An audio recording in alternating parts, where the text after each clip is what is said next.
and then get started with their presentation. Yep. Can you hear me, Adam? Yes, we sure can.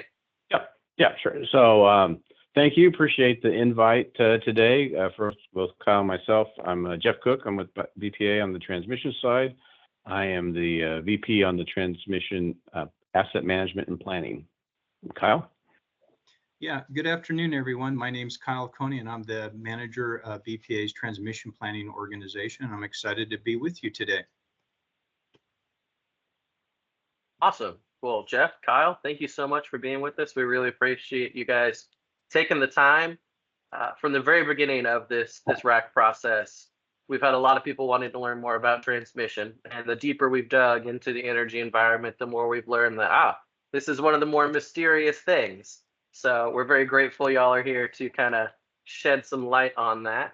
I will go ahead and start sharing screen in a minute to pull up your presentation. You email me, Kyle, and then we can get after it. Give me just 1 second to pull that up. Sounds great. And we will try to pull the curtain back a little bit for you all on transmission and the black box that you may think it is. We've got a lot to cover. I know we only have 30 minutes, but we've got a lot here. And Adam, appreciate the invite, and certainly happy to come back again at a later date if so desired from everybody. So I'll run through the first few slides, and I'll hand it over to Kyle to do the heavy lifting. Perfect. Thank you guys so much. We really, really appreciate it there. All right. All right. Well, let's see, the slides are up. So you want me just to dive in, Adam? Yep, just dive in and let me know when to go on to the next slide. I can only see the slides. I can't see your faces right now. Okay, fair enough. Well, you're not missing much. Like I said, we'll be covering just a high level of the transmission basics for BPA. BPA also has the power side, which operates or purchases power from the dams that you're probably familiar with along the Lower Snake and Columbia River.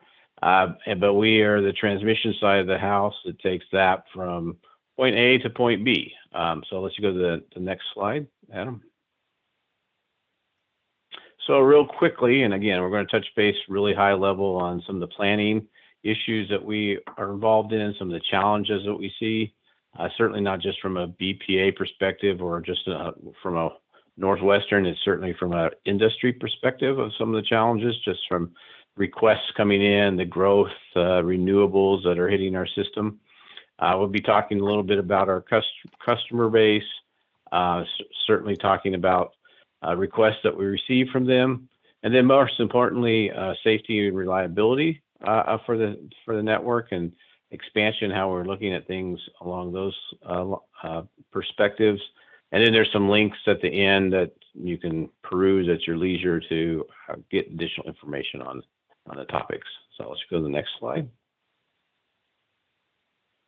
So just real quickly, I don't want to spend a lot of time on this, but this is the BPA system. The blue are the transmission lines. We predominantly have 500 kV, 230 kV, and 115 kV on our system.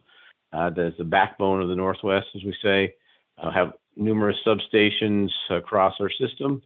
We have approximately 15,000 miles of transmission lines. We have over 300 plus customers. We even have our own backbone communication system between fiber, microwave to support all this. So it's a pretty expansive network. As you can see, it covers predominantly Washington, Oregon, Montana, into Idaho, a little bit into California. So we have a pretty vast region that we support. And again, we supply power to not directly to the end customers, but to their local utilities. And then a lot of our larger customers certainly are being hit with the data server farms that are coming in, and other large industrial loads that are growing very rapidly. And from this, our main thing is we're purchasing power off the dams through our power side, and then we're transmitting it primarily to our load centers, certainly I-5 corridor, Central Oregon is another area. So pretty advanced and expansive system. So with that, let's go to the next slide, and I'm going to turn it over to Kyle to start jumping into some of these things with details. Great. And if you have questions, put them in the chat, and I'll try to answer them as we go along. Sorry, Kyle. Yeah, no worries, no worries. Yes, please add any questions, or if I see some hands raised, Adam, I'm happy to stop. As Jeff said, we do have only about 30 minutes, so I am going to try to move through them, but we will try to answer questions at the end if we can. So, so thank you, Jeff, for giving that overview of BPA's transmission system. Hopefully that wasn't a surprise to a lot of you. BPA is kind of that 100-pound gorilla or 1,000-pound gorilla that sits in the Northwest. We have such a large operating service territory, and what that really impacts, you know, a lot of the economy and things that go on in the Northwest. And so one of the important things about transmission planning that I'd like to speak to today is from a regional planning perspective. Currently today, we have some major drivers that are really fundamentally changing the overall makeup of the grid. Okay, and two of those things are, one in Washington State is the Clean Energy Transformation Act, CETA, as well as State of Oregon's Clean Energy Bill, HB 2021. Both of these bills, or these acts and bills, are really changing that landscape from a resource perspective for us here in the energy industry. It has some fairly aggressive targets for us to try to meet. And just if anybody needs a fresh reminder, here in the state of Oregon, we need to be 100% emission free by 2040, 90% by 2035, and 80 by 2030. So as you can see, it's a very aggressive timeline that we're faced with. In order to meet that, here in planning, we're seeing a huge change of the resource mix, and it's happening very, very quickly. A lot of the new resources that we have been seeing that's been coming on the system is primarily, you know, not so heavy on the wind, but we are seeing a lot of solar, and now that's being coupled with battery storage devices as well. So it's very challenging, and there's a huge demand. Currently, right now, in 2034, we are forecasting about 29 gigawatts, and I say gigawatts, of a combination of wind, solar, and storage. Not just the resources are changing, but we're also seeing a change in load makeup and demand. It's also changing. If any of you are out in that Hermiston, Boardman area, well, no surprise there. We have a ton of data centers that have been popping up on the system, and not just over there, but also here in the west side in the Portland area, up in the mid-Columbia, and down in Central Oregon. They're very aggressive. They can show up in a very short time frame, which makes planning for this new load to plan for and to be able to serve. Right now, here in Oregon, data centers, we rank 5th in the nation. I don't know if any of you are aware of that, but that's pretty impressive. A lot of it is attributed to the high-tech manufacturing that goes along with that, as well as just not the physical storage of, like, your pictures of your dog or your family or your loved ones. The third element that's really impacting regional planning is the extreme weather conditions that we're experiencing. You know, a lot of us, today here in Oregon City, where I live, you know, there's a tinge of wildfire smoke in the air, and there's a lot of wildfires that are currently going on in the Northwest. So this is something else that we're really looking at from a regional perspective, is adding grid resiliency to be able to handle a lot of these extreme weather patterns, whether it's in the wintertime or the summertime. Next slide, please. So how is Bonneville responding or participating from a regional perspective? So one of the things is Bonneville, back in about 2022, we launched the Evolving Grid project portfolio, and I'll speak a little bit more about that later in the slides.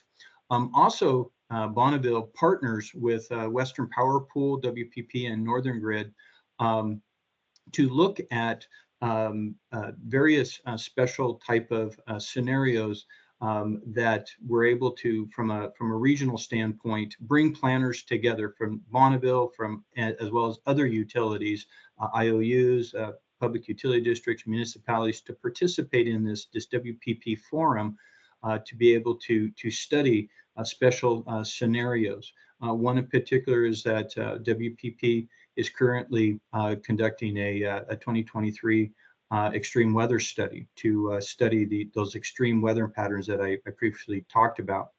A third area is from an interregional perspective. And so currently right now, Bonneville is exploring creating a new intertie. It'd be kind of considered almost a fourth intertie. This is going to be a project that's going to look to go from the Pacific Northwest to the desert Southwest in Nevada. And then there's also a fourth area that's impacting regional planning that Bonneville is involved with, is WPP's West Tech effort. This is a fairly new initiative. It has been going on for a better part of 2024, but it's a new initiative with not just regional Pacific Northwest entities, but more. It's even looking broader outside of the Pacific Northwest, to look at development of an overall west-wide actionable transmission plan for the 10-year as well as the 20-year horizon. So this is just a little snippet of the various efforts that, from a regional perspective, that Bonneville is involved with. Next slide, please. Speaking a little more about Western Power, Western Power Pool's West Tech effort, as I said, the goal here is to produce an actual transmission study and plan that will, in fact, reach into that near-term future, that 10 years, as well as looking out into the 20 years. It will provide a lot of benefit for various entities. It will serve as an input for local and regional planning processes where coordination is needed. It will help to facilitate engagement with local communities, tribal nations, and regulators. It will be a resource for developers and utilities for identification of potential transmission paths for generation resource siting. And also it will serve as a resource for state regulators. So this is a very big effort that BPA is participating, and we're very excited to see what physically comes out of this study. Next slide. So that's pretty much kind of a very high level from a regional standpoint. Now let's go down one level and really kind of talk about more the transmission planning aspect. What really goes on kind of in my group?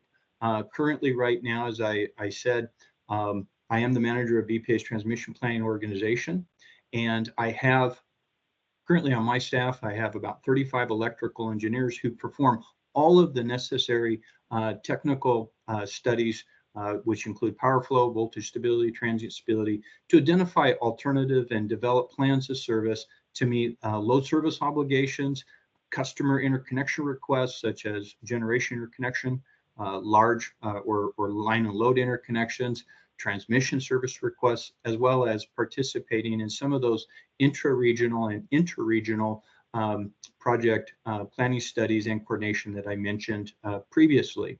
Okay, the work is very, very challenging. It's highly technical, and let me tell you, right now is a super exciting time to be in the power industry as a transmission planner. Our primary focus in this for us is really looking at that 1 to 10 year horizon. Now, we're not in a silo. We do coordinate very heavily with our other groups. One in operations, the two groups in operations. One group is very focused on real-time operations. The next is operations planning, looks for up to 1 year. There's our time frame 1 to 10, and then we also coordinate heavily with our long-term planning organization, which is looking at that longer term, that 10 to 20 years. Okay. Next slide, please. So how is the transmission system planned? Okay. So as I said before, our primary purpose is to identify solutions and develop plans of service to meet those future needs of BPA's transmission system. Okay. One of the ways that we do this is that we conduct what we have called an annual system assessment each year. This includes performing those technical studies where we essentially we assess the performance of the transmission grid according to NERC planning reliability planning standards, the TPL standards. These studies involve taking load forecasts from our customers and projecting that into that future, that 10-year horizon, where we run contingencies, single contingencies, double contingencies, all sorts of various gyrations to plan the system to test it to see how hardened it is in order to be able to meet those planning standards.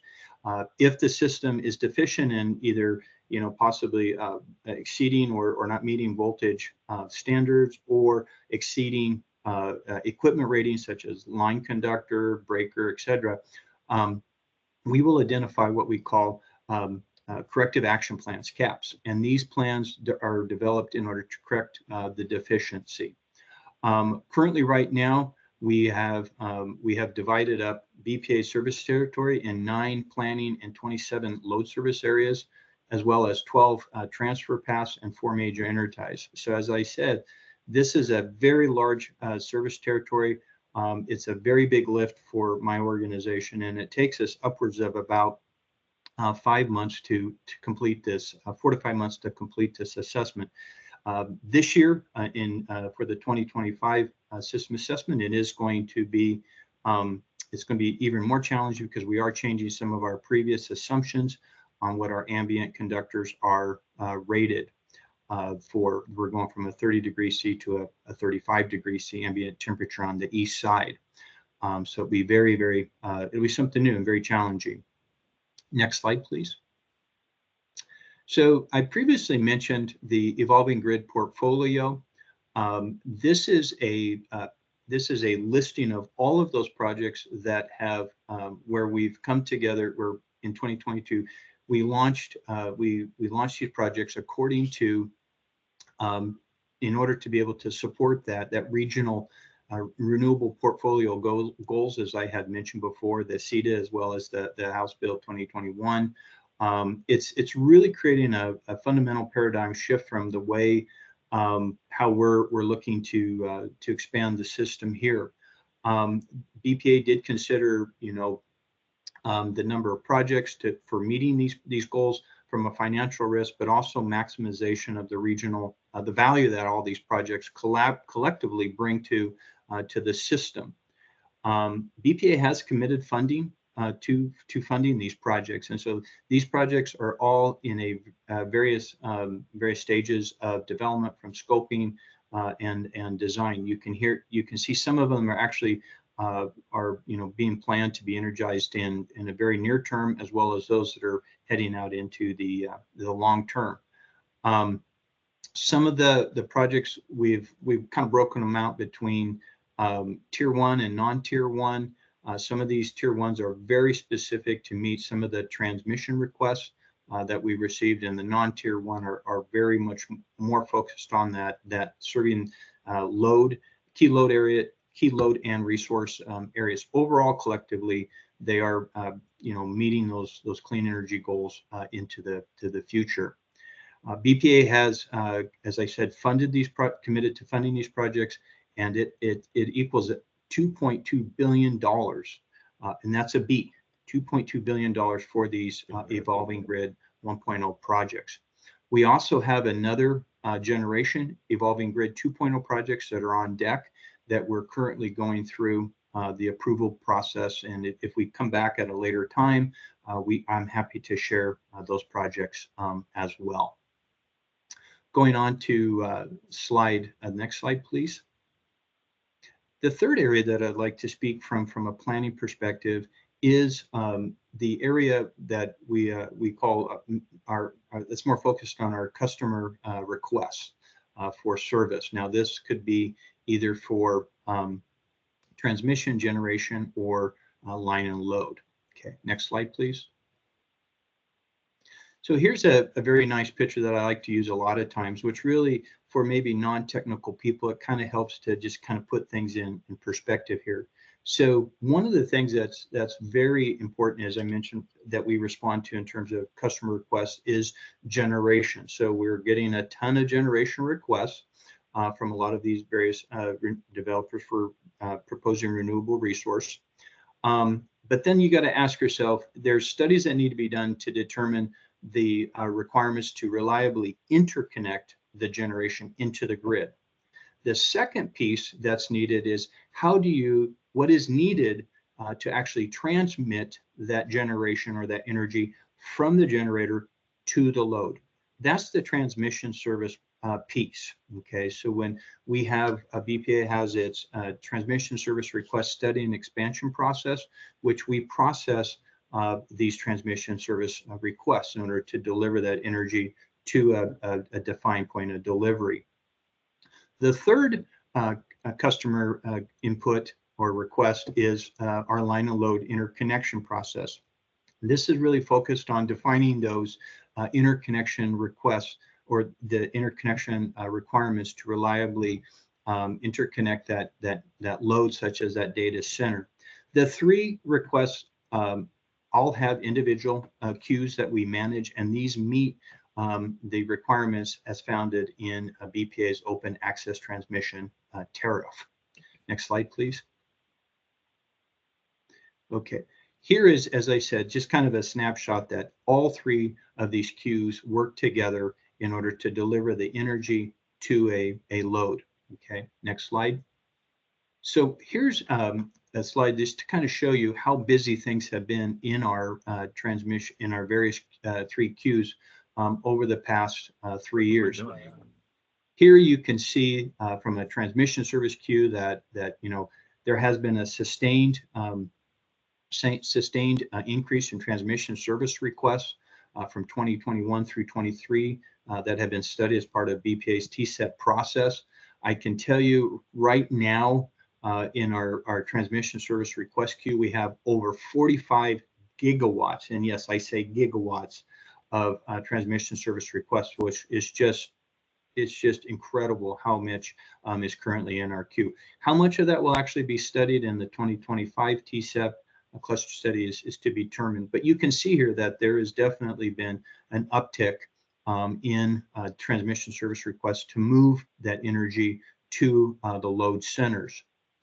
From a generation interconnection perspective, as I said, these renewable portfolio standards are really driving the requests. The number of GI requests actually has doubled each year from 21 through 23. And it varies from solar, wind, storage, or a combination of the two, which makes it very challenging for our transmission planners to complete those studies. Also, it's just the demographics of our service territory. A lot of this generation is located east of the Cascades, which a lot of you are probably familiar with, and a lot of the large load centers are located on the west side. Overall, from a line and load interconnection perspective, we're seeing a lot of load being proposed around the system, but there's a lot of focus in Central Oregon. I already mentioned Umatilla, and then here in the west side in the Portland area, Hillsboro, Forest Grove, and also I would say, I forgot to mention the Tri-Cities. A lot of interest that is going on in load growth as well. Right now, we're seeing that some of these customers, some of our customers that we're seeing are actually forecasting, over the next 10 years that their load growth could actually triple in terms of what they currently have had. So this is, I know we have we just finished a meeting earlier today about the Hillsboro Forest Grove area, and it's incredible how much load is being proposed to be developed in a very small geographic electrical area. Next slide. So this just gives you a kind of supports what I said earlier. You really can see how those generation interconnection requests have increased over time. Currently, right now, as of back in June, the queue was sitting right around about 153 gigawatts. One of the things that is going to be changing is for Bonneville is we did through the last year through our we changed our out in terms of how we're going to be actually studying these. We will be doing a new cluster study type of approach or process in 2025 to help to study this large influx, this continued or sustained influx of generation interconnection requests. We're really excited to see how that plays out. Instead of studying the requests serially, we will be studying them in a clustered fashion. Also, a lot of the resources are going to have to step up and meet some additional requirements, such as demonstrating site control is one of them, and there's some others. Hopefully it'll definitely produce better results and be more responsive to our customers. Next slide, please. Here is just a really good visual to support the what I said about line and load interconnections, how you can see how they've continued to sustain that growth and those data centers that we're seeing being proposed. It's very substantial, and it's becoming very complex. When you have where some of these large data centers are being proposed to be interconnected into a very weak electrical system that hasn't been planned or built to sustain something like that, it can be quite an investment for meeting some of these requests. And it's not just at the network or the point of delivery; it's also comes the transmission aspect as well. Next slide, please.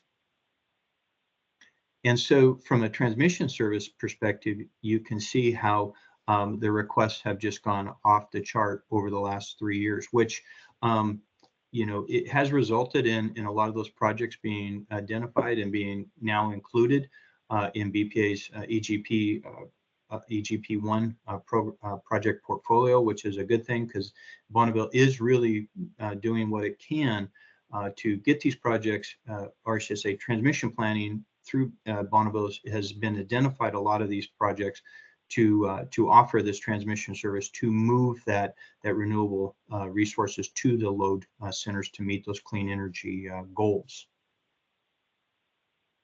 So next slide.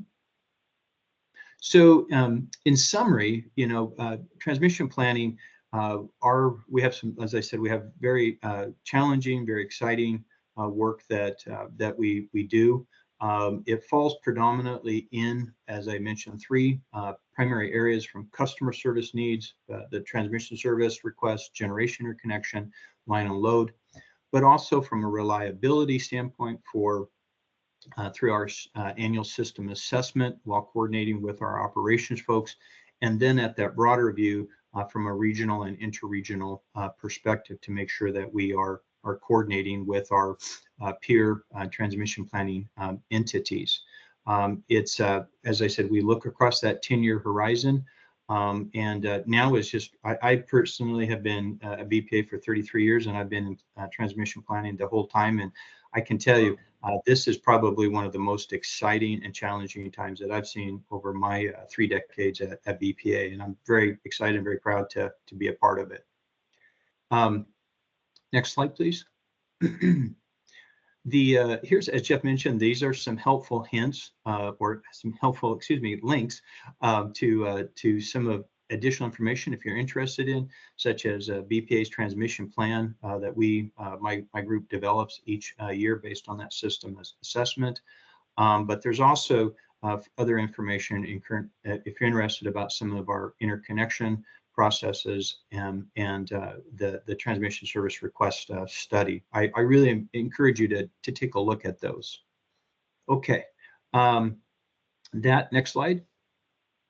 That's it. I feel like I went fairly quickly through those. I think we have a couple questions. So Adam, how much time do we have for questions? I saw there might have been a few in the chat.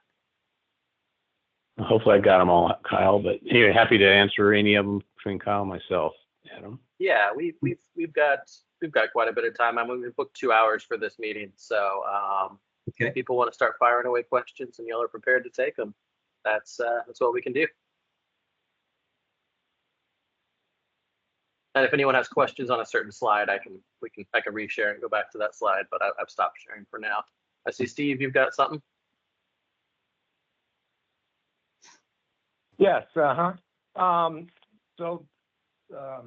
Jeff, Kyle, this group is focusing its rules writing in Eastern Oregon only, so east side of the crest of the Cascades, basically. Mm-hmm. And transmission is a small part of what we've been asked to look at. The broader area of trying to identify prime places to site solar resources in Eastern Oregon that kind of maximizes the availability of good sites that can be easily identified, and also, if possible, some kind of qualitative assessment of that particular geographical site in terms of access to transmission. Is it in a place where transmission access or the ease or the capacity to take power away from there or whatever makes it an attractive, even more attractive spot to locate solar? And my question is very broad, something I've been struggling with. The group has been asked to try to identify some objective measure that, say, based on, is it so far from the nearest transmission line or from the nearest substation or that type of thing, that would give you some type of qualitative information as to the quality of that specific location for solar resources from an access to the transmission network standpoint. Is there, the planning and the complexity of planning the system to be accommodate, vastly changing and volatile power flows across the system and everything. Is there anything that somebody, a layperson out, looking with their own two eyes or whatever, either at a map or on the ground or whatever, can discern about, is this a good place, a great place, a bad place to site a large scale? We're talking hundreds of megawatts of solar, a single site, single point interconnecting to the grid, or is there some? Can you identify characteristics for smaller solar sites that might have some, the transmission access might be more easily discernible without, doing planning studies, that type of thing? That makes sense? That question makes sense? I mean, I'm struggling to try to figure out what it could be. Yeah. Yeah. Go ahead, Kyle. I'll let you kind of jump in. Only thing I can say is we're certainly aggressively building. We've been showed some of that map there, like a Bonanza substation, and there's be more that are hubs, I would say, out in Central Oregon area. And so those are always, not that they have to go there, but those are certainly key points that would make access, I would say, less complicated. But Kyle, I'll let you dive into it. And Adam, I'm going to have to jump off. I have another meeting with my boss at 1:30. I'm already late, but Kyle can certainly cover this for you and is well equipped. But thank you, and happy to come back at another time if desired. Thank you so much, Jeff. You can blame it all on me. Yep. No problem. Yeah. So, just thinking out loud and listening, Steve, I mean, one of the things that I think is always really beneficial is, knowing who's your local utility, right? And starting with them, because it really, the first and foremost is, who owns that facility when you're out there, wherever the person might be or the developer might be, and they look up and they see this line and they're like, oh, we can just hook up to that and get it going and get onto the grid and going. And so I think one thing would be is just, knowing who your local utility is and seeing what do they have currently in possibly the works, that in terms of their own local area. If they may have some projects or something going on um, that they're planning to, because there's always, what's physically out out in the field. um, the planning department, they're looking 10 years into the future. They've got plans on what might actually be potentially developed out there. So there might be already something there. I think that at least would be good information for the individual or the developer. A lot of times too, at least from Bonneville, keep in mind, Bonneville, we're the kind of like the highway, right? The electrical highway of the grid. Very big high voltage, and dependent upon whether that entity is going to interconnect with the local utility, and then the local utility if they are a customer of Bonneville, or if they want to interconnect, could also play a part of that. Right now, I am not aware of any um, any public information that's out there, such as like heat maps or anything of that nature, where it says, here, this part of the system is a really good area to locate generation, because there's transmission available. There's, maybe not the transmission service that's been requested by an individual, but just physically, maybe the wires or the transmission capacity is there. A lot of the really good already, very high, I know wind sites have already pretty much been tapped out, unfortunately, but solar's a whole new game. And then when you couple that with storage, man, that really even becomes a game changer too. So nothing that I can think of, I would say, that's readily available for somebody where they could go on and learn about it. But I think a good place to start is really with connecting with that local utility, find out who that facility it belongs to, and having those discussions, and then going, and then also the other place I would say is um, participating in some of these public meetings that are happening too. I think is really good, because there's a ton of information that's being provided at those public meetings that Bonneville holds, and you can learn a lot from those public meetings in terms of how Bonneville is responding to various triggers, such as um, the transmission service queue, or last year what the big was how the generation interconnection queue was being or the process for processing a request was changing. So that would be another thing I would say, is get active, become really active, and have awareness of what's going on at BPA's level, as well as maybe some of the other local utilities, and what they're doing in terms of public meetings and those kind of things, so that you can help to become more aware and knowledgeable kind of what is going on in that local area, or even at a regional level. Yeah. We did have another question in the chat from Mike Ing. He asks, does BPA have any legal/policy options for variable rates to customers depending on their intended use for the power, i.e. residential use versus data centers or crypto centers? Yeah, that's a really good question.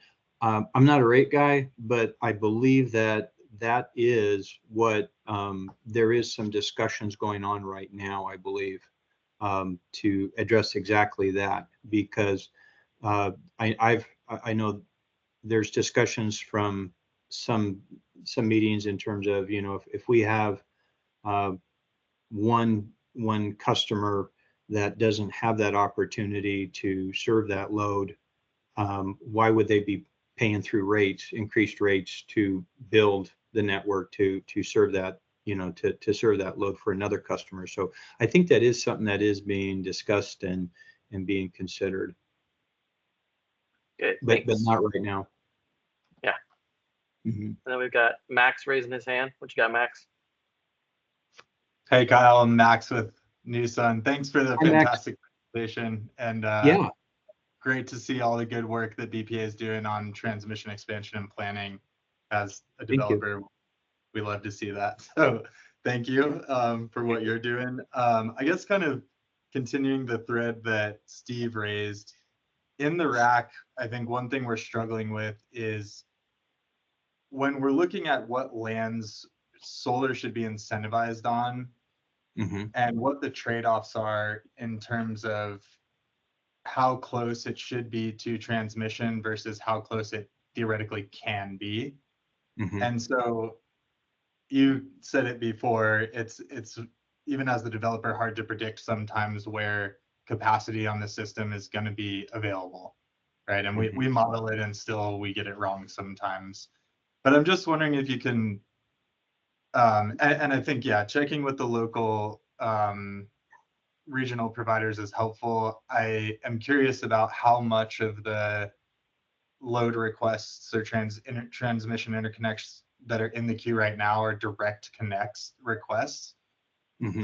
'Cause I think like a lot of people are planning to just plug straight into Bonneville's system as opposed to the local provider, the service territory through PAC or whatever it may be. But I think the question we've heard a lot, and I am curious about your answer, is like, can we somehow predict where the best sites might be for additional capacity? Because what personally I want to avoid as the developer is creating a rule that says you can put solar close to any transmission line. And so it looks on a map like we've got tons of land available in Harney County because it's on, the Versada to Harney line. But I know as the developer, there's no capacity on that line, so you can't actually build a project there, right? So like, how do we bridge that gap of like, here are the real places where projects can be taken onto the system, the backbone system through BPA, and how do we facilitate the development of projects in those locations? So I think the example you gave is really good. Like, the Bonanza substation that's being built outside Prineville, there's going to be a lot of capacity. So like, what are the trade-offs we want to talk about to ensure that projects can be built close to where we know capacity will be? So do you have any thoughts on how we can kind of tackle that issue? Because that's, I think, kind of the biggest question that a lot of folks are struggling with. Sure. Yeah, and as a planner, I'm struggling with it too, because it's a lot of these what ifs. Well, what if we do this, or what if we do that? And it's like, okay, well, I like a little more certainty because things just take a long time.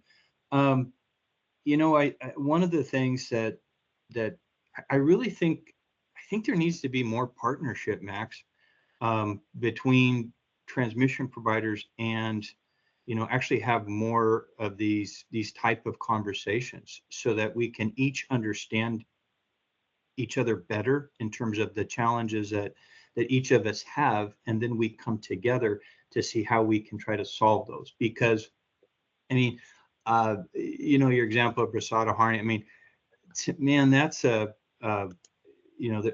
when I look at these lines, some of these 115 lines, and then I see these large solar farms that want to be developed there. It's like, well, that's not going to have the capacity to be able to interconnect you. I'm going to have to rebuild it. And so, I mean, it's just, it's kind of it's kind of just the nature of the beast, I think, where, some parts of the grid were just not built to anticipate a lot of this new renewable generation that's coming on. It just wasn't. And the question is how do we get there to be able to incentivize that type of development, but at the same time, make sure that the policymakers understand that it's going to take time to be able to reinforce the grid, to be able to serve that, or to be able to reliably interconnect that resource and get it to load.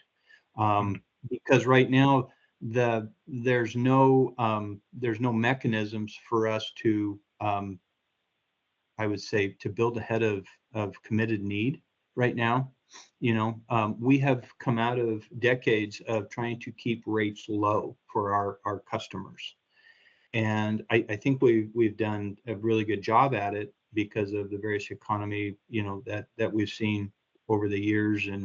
But now we're at a really a pivotal point where we're going to have to start putting some serious investment. I mean, putting $2.2 billion of investment is great, but there's a lot more to be done.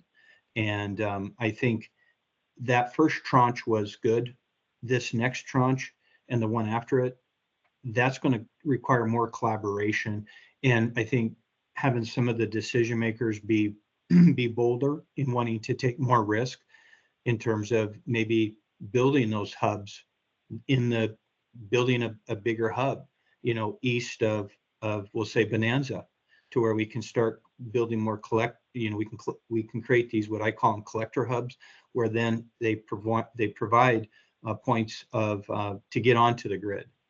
And that's where it's kind of a paradigm shift. And so if we can get more, I think more partnership and collaboration that can get behind the policy, that come together, that can inform the policymakers to make it easier to construct those kind of facilities, I think it'd be better, or it would help us all to get there. Because I feel like we're kind of fighting some of the things that it's not each other that we're fighting. It's some of the physical nuances of the system and the dollar of who's going to pay for it. Mm-hmm. Yeah. So that's super helpful. And I couldn't agree more that we need more cross-pollination discussion amongst organizations and agencies and developers and interest groups. So these conversations are great. But while you were talking, it gave me an idea, which is, one of the, I think, how to say this, in my view as the developer, I would like to see something that says, go out and get permits wherever you want, because the transmission system is going to constrain you no matter what. So like, if we say, okay, you can get an easy permit anywhere on Harney Brasada, the county can give out 20 permits. It doesn't matter, because as you and I know, none of those will ever get built. Right. So the actual physical impact never gets realized. So like, it's a red herring. That permit is a false asset, so to say. Yeah. But on the flip side of that is trying to understand, where viable interconnection is. And Adam, I'm not proposing this as a rule. This is just food for thought. But like, the only way that I know as the developer I have an opportunity to interconnect and transmit is when I get through a certain stage of study. So like, is that one way where a developer shows up and they say, hey, I've got an interconnection agreement. Wow. You can get online, you've got 200 megs. Like you're there, there's capacity, you should be able to go build it. Or I've gotten through system impact study and this upgrade's going to cost $5 million. It's a good price. Like there's a real pathway to getting transmission versus like somebody who's just prospecting, who's in the queue with 45 gigs and their project is probably never going to get built, right? So I'm just trying to kind of spitball some ideas here for what are metrics we can look at in terms of where capacity actually is. Yeah. That's where I think what I'm kind of, hearing is, where are those points on the system where there is capacity, and then see if those points would line up where potentially there might be an opportunity for resource development. Is that kind of what I'm hearing? Exactly. Yeah. And like I kind of getting back to kind of like what Steve was asking, right now I'm not aware of us having where Bonneville has any kind of like, heat maps or anything that says, hey, this is the best place, or in this place we've got, this amount of capacity. Because it's one thing for just interconnecting, understanding what's required just to get it interconnected, the resource to the grid, but then it's another having the rights to be able to transmit it. And that's where it's got to go, hand in glove too. So understanding that process, I think, is really important. But we just don't have anything, I would say, at this point that would say, this is a good place or not a good place, because there's capacity. And that's what we get the same exact question from a lot of customers that are looking to serve maybe data centers too, just from a network standpoint. Do we have enough capacity to serve? And we're kind of, that's where we have the line of load, and it's like, well, we'll find out to make sure if you do or if you don't, and if you don't, then this is what's required. But there's still that element of how is that load going to be served. So but no, Max, we don't have anything today, but I think that's where, looking going forward, I think if that is something that we need to do, maybe that's where I think having more discussions about understanding developers' needs, and then how do we pivot and maybe be able to provide something like that for the benefit of everybody to see it. So Yeah, we've worked on modeling it, and it's only as good as the day that we model it, right? Next day it's totally different, so it's really hard to do that. And I would enjoy a Christmas present that's a heat map of the capacity from the privately owned transmission providers too, but I don't think I'll ever get that. If you bug them enough times, along some of these lines, we've got some more good questions in the chat. We'll start with Mike Ings first, because it kind of goes on to what you were saying, Kyle. He asked, how can this kind of collaboration, between developers, between BPA, between policymakers, between IOUs and stuff, how can this kind of collaboration be either required or incentivized, and by whom? Yeah, that's a good question. I mean, there is, we have the power pool provides a forum for, for transmission providers, but not necessarily developers. And so I'm wondering if that is, is like this forum. Maybe this forum is a good forum to bring those various parties together, to where we can talk just openly and frank, and be able to listen to each other. Because it's not necessarily it's really this cross-pollination of all these various parties. One meeting I did participate is kind of like an economic development meeting type of forum in Bend. I happened to attend one time earlier this year, and another one, I think it was in Portland. And that, when you start trying to bring, your load serving folks together with your transmission providers or your local utility, whether it's Bonneville or the IOU, whoever's territory it is, and then the resource developer, you bring them together. I think that is a good place to start. So maybe this type of forum, or maybe we need to create something, that doesn't exist, possibly. Could you see an entity like ODO or PUC maybe putting something like that together? Sure. Okay. Sure. I mean, it doesn't. We'll find out real quickly after the first meeting if it's not a good forum, But sure. I think that's where, because as we're looking forward into the future, we have to start thinking differently in terms of how we engage with one another, right? And we have to be able to, because some of the easy stuff has already been done, or it's already been looked at. It's taking that next step and drilling down a little bit deeper on terms of better understanding, kind of, okay, what are those individual needs, and then how do we meet those given the current policy or processes or those kind of things that we're all operating under. Do we need to change some of those? I think somebody asked about that rate structure. You know, I mean, that's another great example of, hey, the energy industry is changing. What do we need to do to meet those new needs? Yeah. Nice. And we've got Jason Zierman from Odo asked a couple great Yeah. questions in the chat as Okay. well. He said, rebuilding existing lines was mentioned. Is it Yes. less or more expensive or about the same cost to rebuild existing lines as it is to build new greenfield lines? And he said that can also relate to reconductoring and taking advantage of advanced modern conductors and all the benefits they can bring. And he Sure. asked if perhaps you could speak a bit more about BPA's current thoughts or plans on reconductoring and rebuilding versus green lines. Mm-hmm. That's a great question.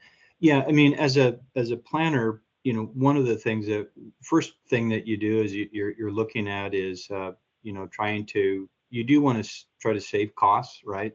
And so depending upon what is the need, what is the system need, will then allow you as a planner to look at what options. And so before you go right to recommending building a brand new line greenfield, you have to look to see what you can do with the existing facilities, because cost and environment is very important.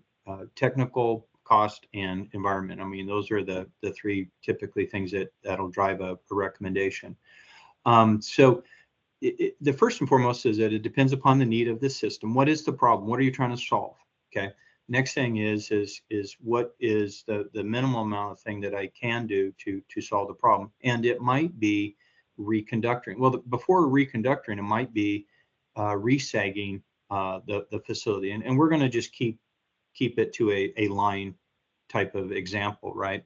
Okay, so you might, if a line is showing up as overloading for a particular system condition based on a certain outage, maybe you can resag it if there's more room to increase the maximum operating temperature, let's say from 80 to 100.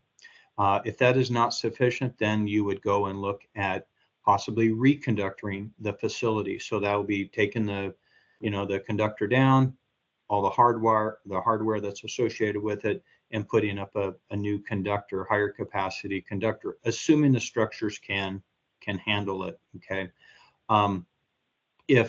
And that's where, as planners, we would work with our structural engineers and line design, and they do that type of analysis. If the structures are not capable of handling, then they would actually you would go from a reconductor to a rebuild, where you would rebuild the structure. Now, if you're going to go to the extent of a rebuild, more than likely you will also look at the opportunity to rebuild it to a higher voltage, but possibly operate it at a lower voltage, or you may even look at going single circuit versus double circuit. Maybe you string one side and not the other side. So there's various gyrations that you will look at in order to meet the need. Okay. I know right now, given the demand that's being asked of the system, a lot of my planners right now, we're going to, as I tell them, think big and bold.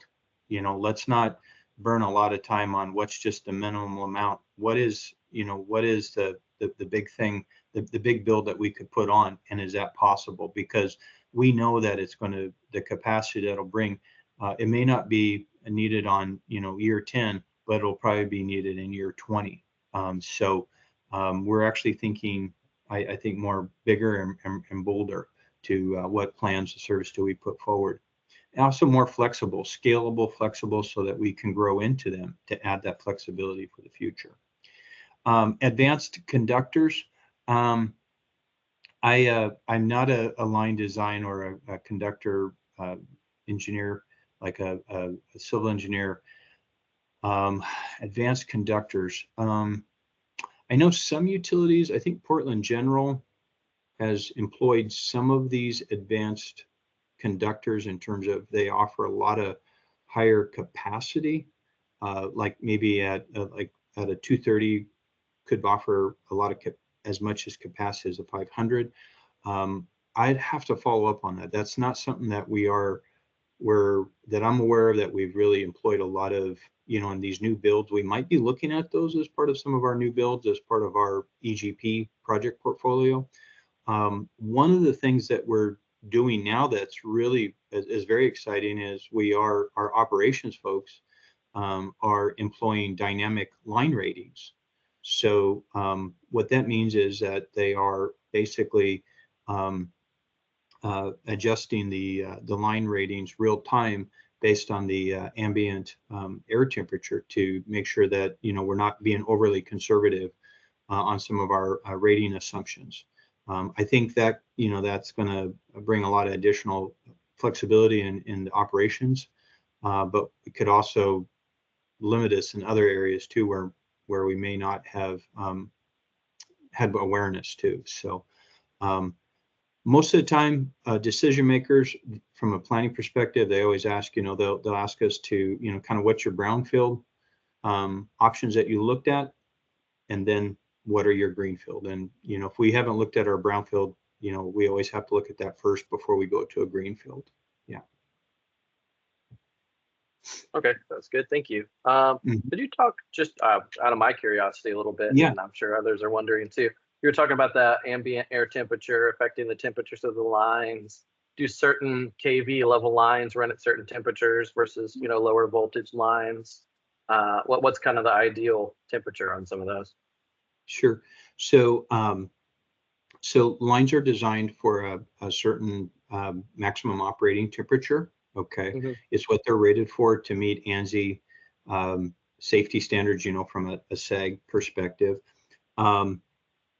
Most of the lines that I'm aware of, any new lines that we're designing are designed for a maximum of 100 degrees C ambient. Okay, or maximum operating temperature. Um, what rating that actually corresponds to the particular season that the line may be operated in. The rating is based on what we call our FAC rating standards. This is a NERC, the FAC 008 standard, and the rating is based on our assumptions for what we believe is a reasonable ambient air temperature assumption to operate, that the line would be operated. So Bonneville has had I would say more, or I would say a lesser conservative ambient air temperature assumption. Example, for summer, we usually have assumed 30 degrees C ambient air temperature, which I think is close to 86 degrees Fahrenheit, roughly. A lot of other utilities, they have been planning to something more aggressive, like a 35 C and even a 40 degrees C ambient air temperature for summer. And so this is something that, given a lot of these extreme weather patterns that we're seeing, we are actually changing. And I mentioned that during the presentation for our summer system assessment this year. We are actually going to be changing our conductor assumption from 30 to 35 degrees C ambient on the east side. That will be followed in the next, I think over the next 5 years, we're supposed to phase in to go to 40 degrees C ambient to be able to respond to seasonally adjusted ratings, according to NERC. So unfortunately, it'll be taking probably some capacity, at least what we believe the lines will be able to have down, unfortunately. But it's something that is probably prudent that we do it. Okay, thanks. That's Mhm. that's helpful. Yep. And Jason from Odo said that was a really helpful reply. So thank you for Oh, that. good. Mhm. And then we've got Steve, I'll get to you in just a second, but Jack Southworth in the chat asked, he said, Kyle, if you're not sure where to locate solar generation in regards to transmission, who is? Yeah. Do you know of a person who'd be great to talk to on that? Yeah. Um, you know, I mean, that's where I was saying, I mean, to me, it's, there's not an oracle out there that you can go to and magically say, hey, this is the best place, right? I think Mhm. there's so many entities that are involved, and there's many things that go into that equation of whether it's a good site or not, and so I think it starts with who's that local utility, who serves that local utility at the distribution level. Are they do they interconnect with Bonneville or an IOU, and start those discussions, because it's there might be somebody was to produce a heat map. Sure, they put it out there, but is it really? You're still going to have to go through all the processes and hoops and hurdles to get that generation interconnected at the end of the day. So that heat map's not going to show you that what interconnection requirements are needed. It's not going to show you, is there transmission available to serve wherever that resources, that energy is going to serve that load, those kind of things. So there's multiple layers here, I think, that an entity needs to understand as they're considering where to site that generation. It's Okay, cool. We'll pitch that to Odo. We'll say it's their problem. They need to do it, right, Jason? Sorry about that. Yeah. No, it's okay. No, it's good, and that's what a lot of us on the rack are finding. We've got people on the rack with, their backgrounds might be more in agriculture or wildlife or conservation. And so they've asked a lot of good, out of the box questions that are pushing us on this, that are leading us to guys like you to learn more and take a deeper dive on this stuff. And Steve, oh, sorry, go ahead. Well, I think, by being invited to today's meeting, I think was a great step forward, because there's a lot of just people don't have an awareness, and by having these kind of conversations, we can start collaborating better and partnering better to see what we need to do, and so I think we need to continue these type of conversations. Yeah, I think so too. I hope this parlays into some of Odo's statewide energy strategy meetings and stuff, and maybe if enough of us push for a heat map and stuff like that, we can get something like that. Exactly. Yeah. Right. We've got Steve, and then Max, and then James. You look like you're about to raise your hand. Okay. Yeah, I just wanted to point something out, since you know I used to work pretty closely with you, Kyle, quite a few years ago. But and listening, you've done a great job explaining this. But one thing that people may not have understood is when you talk about interconnecting a generator at a certain point on the system and providing transmission away and looking to see if there's capacity to provide them transmission to get on the grid, that actually in many cases there's plenty of capacity on the line that they interconnect to, but down the line, when that line merges with other lines into a path, so that's where you have constraints under various contingencies, various outages, that type of thing. And people that already have transmission have a priority. They have firm transmission. And part of your controlling the amount of firm transmission you agree to sell, or transmission rights you agree to give people, has to do with whether giving them firm rights will depreciate the reliability of other parties' firm transmission that they already have on the line. So you have a large project interconnecting to a transmission line. There may be plenty of transmission on that particular line to move it away from the area, but not to get it to load, all the way to load. One thing I'm just thinking, for our purposes, is there maybe something that looks at where the next increment of generation that's interconnecting in the vicinity of this geographical spot, how far it goes before it sinks to load?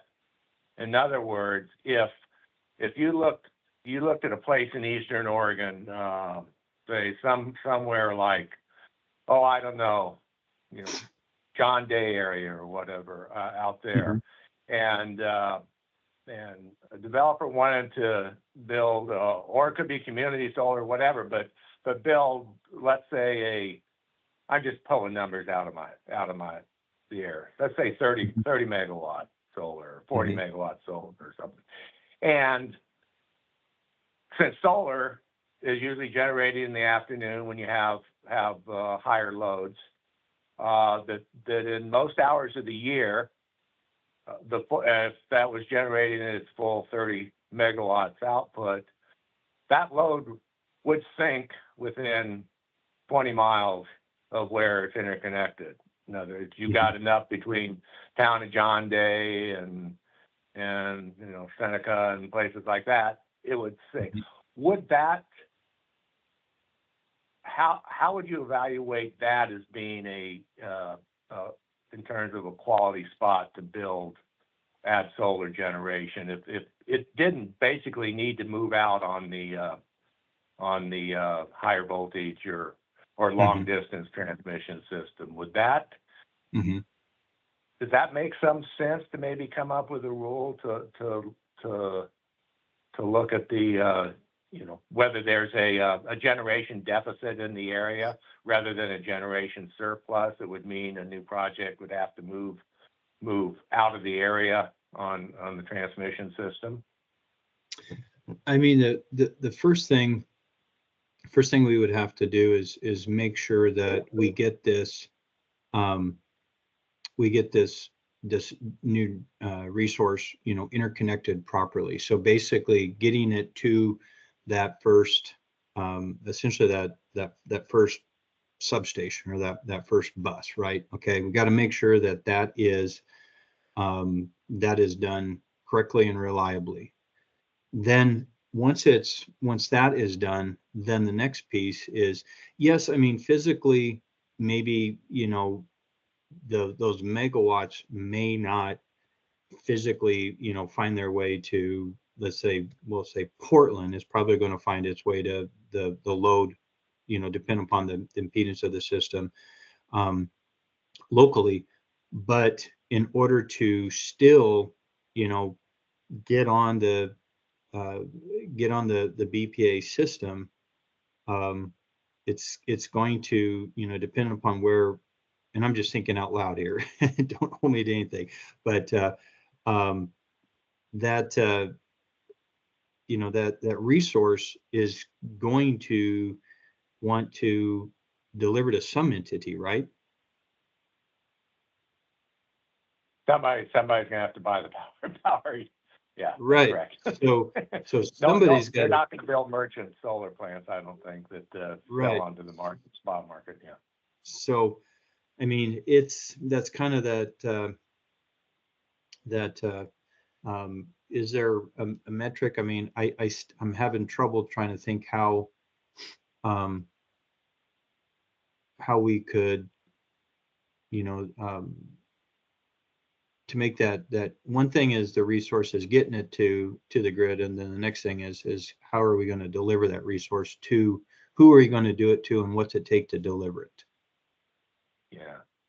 And that's where you start getting into all that, who's got right. right. Kind of gets back to your discussion about the local utility, because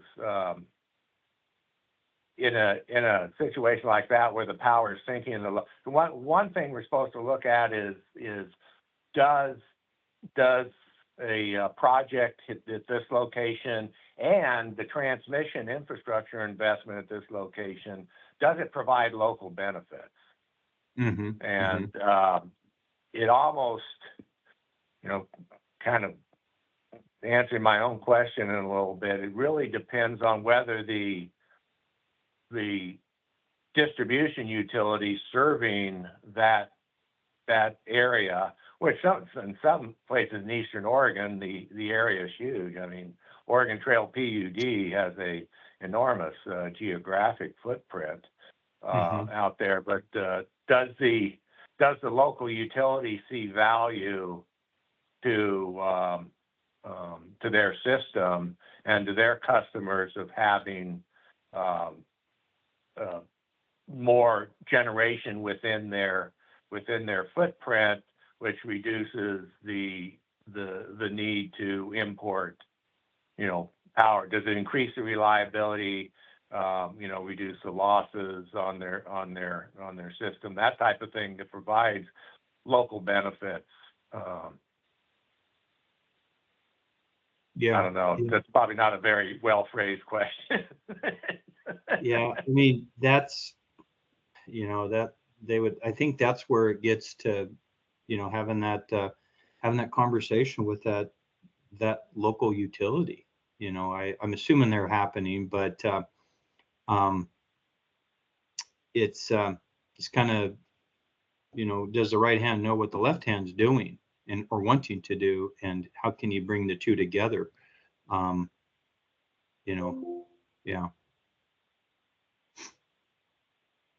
Yeah, that makes sense. That was some high level stuff there. All right, Max has been patiently waiting with his hand raised there. Max, what do you got for us next? I was gonna say, go ahead and pass it off to the commissioner, and I'll chime in after that.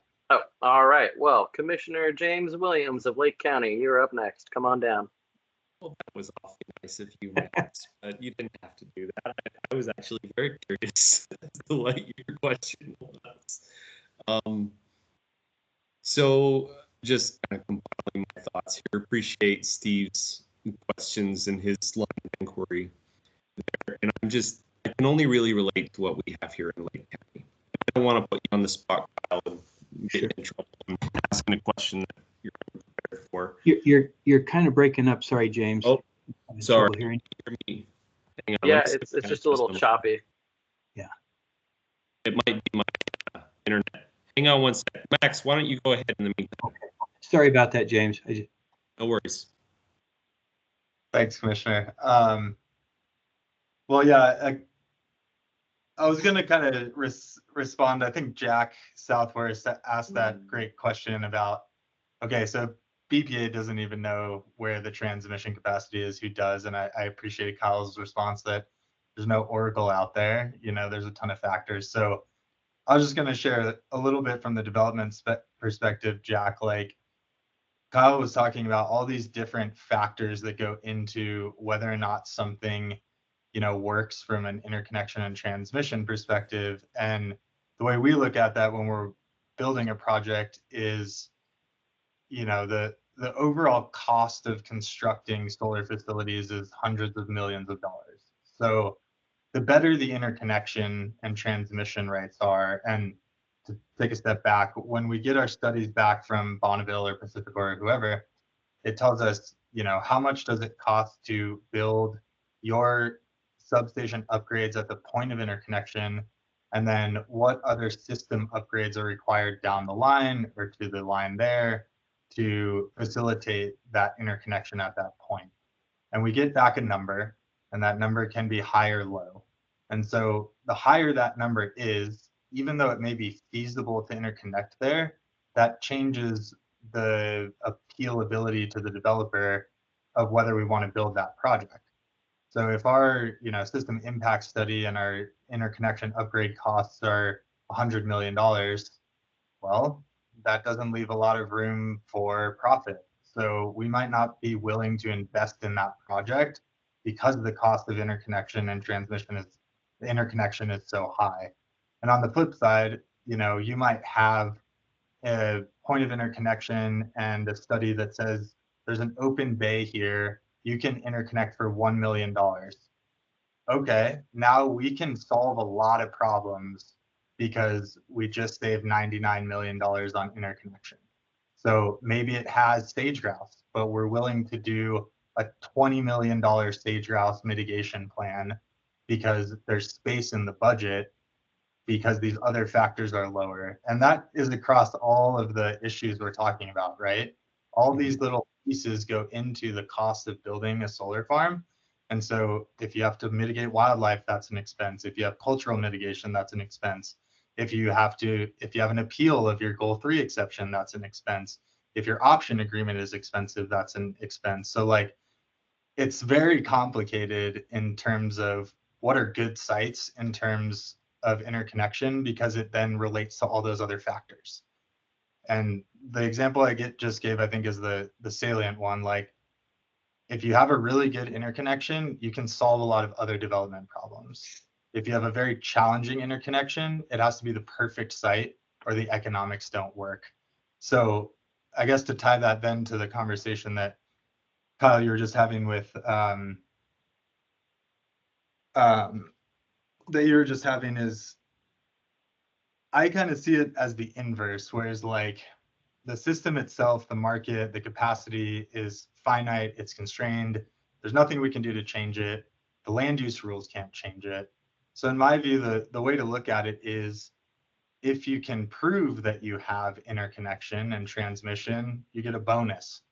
Great, you have a spot that actually works. So let's facilitate you actually building that. And that kind of angle to me makes a little more sense, which I think aligns, with BPA's new transition cluster, where they're saying you have site control, you have commercial readiness, you have transformers, you have all these things in your asset bucket. So we're going to progress your interconnection faster, right? Mhm. Like, we think you're viable, so let's make it happen. And so that I kind of see that being an opportunity here. If the developer can show up and say, well, we're not in the perfect spot, but there's transmission here. There's a viable interconnection pathway for project economics. We can actually do this. Great. Mhm. Figure out a way to make those projects work, instead of, okay, you're out in the middle of Harney County. There's no resource conflicts, but BPA says it's going to be $250 million. We got to build you a new transmission line all the way down to the middle of nowhere. Which one of those do we focus on? Which one of those do we facilitate? So I'll stop there, Commissioner. Hopefully your situation's worked out. Mhm. Mhm. Yeah, I hope so too. Can everyone hear me a little bit better? Yeah, Am it's a I little still- better. Okay. Well, if it starts breaking out again, I apologize. I might have to switch to my phone. So here in like Lake County, for instance, we have Mid-State Electric is our local co-op, and they primarily work with Bonneville. Yeah. I think my question would be, when we have these conversations around proximity to transmission, I've always been a little skeptical about limiting potential sites based upon their proximity, because that is a moving target, and it leaves off the table future sites and other sites for us to consider that are actually very suitable from a land use perspective, but don't yet necessarily have the transmission built to them. So I guess I've got so many questions beyond this, but maybe I'll just stop with this one. What would it take, and how big of a site does someone have to have, or potential for growth or so forth, large enough capacity for generation to justify building additional transmission to it outside of the pre-existing or current infrastructure? Hmm. I mean, are we talking 10 gigs? Are we talking 20 gigs, of potential additional transmission, additional generation over, say, a 10-year period before, say, Bonneville would be willing to consider that site? I agree with you that, like, working with your local co-op and your local transmission company is critical, but none of our transmission co-ops are generation transmission co-ops. Mhm. They still have to have a conversation with you, and there needs to be a discussion with you, and that large generation potentially hits that line and make it part of the larger distribution. So I guess if there was going to be a large build out, say, in order to get to a very suitable site for development from a land use perspective, how big would that site have to be? Just ballpark figure off the top of your head. And is that something that even Bonneville would be considering? Yeah. Wow, that's a great question, man. Yes, it is. Is it Not- is it 50 megawatts? Is it 100 megawatts? Holy cow. Is it yeah, Gosh, that is a really good question.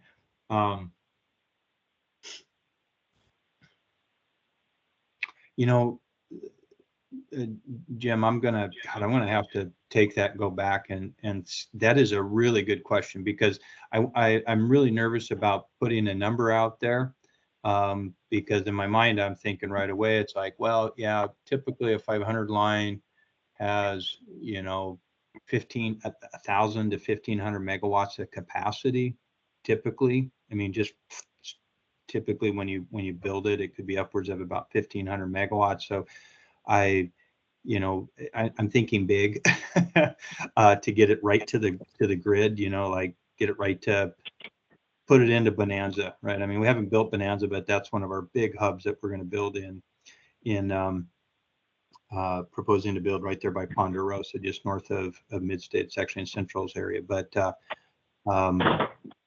maybe like I said, maybe somewhere between 500 and 800 megawatts.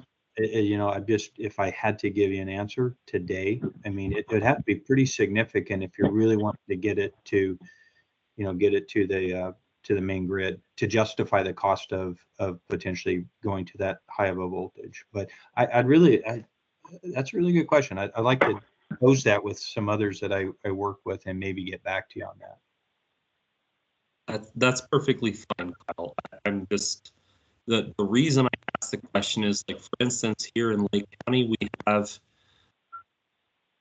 have hundreds of megawatts for solar that are already approved but not built. Over 500 megawatts easily, and with capacity for great sites that triple that number. But there's always this question of capacity limitations on it itself in order to get it to the market. But that is a common theme across the entire eastern portion of the state. To Steve's point, this group is largely focused on that part of the state.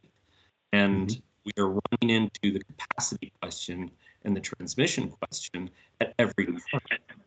So that's one of the reasons why I keep that up, because in the end, you still have to get whatever you generate to the market on the other side of the Cascades. And we're leaving some of these great potential sites off the table because they're not in proximity or close proximity to transmission. So at some point, we're going to have a conversation around expanding the footprint of the transmission grid, or that artery, if you will, at least in places in a strategic way. But that requires serious sit-down conversations with both the transmission authorities and the utilities and the developers who are looking at these sites and developing relationships on the ground for good spots and placement. No, I agree. It kind of gets to, I really feel that there's a fundamental paradigm shift that all entities are around this table, we're going to have to get around and is this the direction that we want to go, and have the policymakers and the transmission providers, the developers, the local jurisdictions all get together and say, this is what we want to do. Especially like in Eastern Oregon. I mean, there's not much there in terms of transmission, right? And and there's a reason for that. We didn't have solar, as being one of our viable resources, 30, 40 years ago. It's really now become that. And so now we have to do this fundamental shift, and maybe the existing processes that we have are not working. So what do we have to do differently to be able to make it economical for all parties to be able to bring that generation to market to serve the load? Because it's the existing policies, processes aren't enabling us to do that. I know in Bonneville, we're having a lot of discussions about, well, what does Bonneville want to look like in the future? What do we want to continue to be what we're doing today, or do we want to actually be bold and brave and actually start building transmission ahead of need, or ahead of what our current processes and procedures and oats or tariffs are allowing us? But there's going to be a cost for that, and then we got to have that question of who pays for it. Does it fall on the shoulders of the NT customers, or what I'm saying? And those are the really tough questions, because I think building a network of hubs like a Bonanza, pushing them further east would be and south, south of Chiloquin, having a hub, across, east of there. That's what's needed to be able to start interconnecting, kind of a hub and spoke kind of concept, where you have a main hub, which is a collector station, where you can then bring all these other generations into there to be able to get it to the grid. And that's what we just don't have the facilities out there, and it's going to be expensive. But if that's what we need, then that's what the strategy should be. Yeah. I really appreciate that, Kyle. And Yeah. and anyone else, feel free to jump in. I know I just realized I still have my hand up. Yeah, I mean, I would just add one more thing, James. I don't know how much of this group participates, but there's a lot of, like, the WPP West Tech, right? I mean, they're really looking at interregional, right? And so I mentioned the Pacific Northwest Desert Southwest, right, line that is being proposed. Go on the DOE Energy Corridor. You can see where that line is being proposed, right along the DC corridor, at least the southern leg. We're looking at the northern leg. If entities are looking, what can we do to go reach resources outside of the Northwest? What are we doing to reach resources to develop them in the Northwest? That's the other question I would also pose, because there's a lot of diversity that we have to come together, but you need the grid to be able to maximize the diversity of those resources. So Agreed. And yeah. I think what the real theme there is certainty. I think both Bonneville and developers and the state ultimately is looking for certainty over how these things are actually, what our future is going to look like. I'm not trying to put Department of Energy on the spot or anything. I know Jason's here and he's already offered to speak to some of the strategy process. I think, and I've shared this with the director before, that I've been somewhat disappointed with a little bit of lack of direction at times from the Department of Energy. And I think it's because there's still people missing from the table and the conversation. And I think we all need to be putting our heads together. If, to your point, it really comes down to who's going to pay for it. And if we're going to pay for something, it needs to make sense and really fit in a long-term strategy. I realize I could probably ask questions on this point for a while.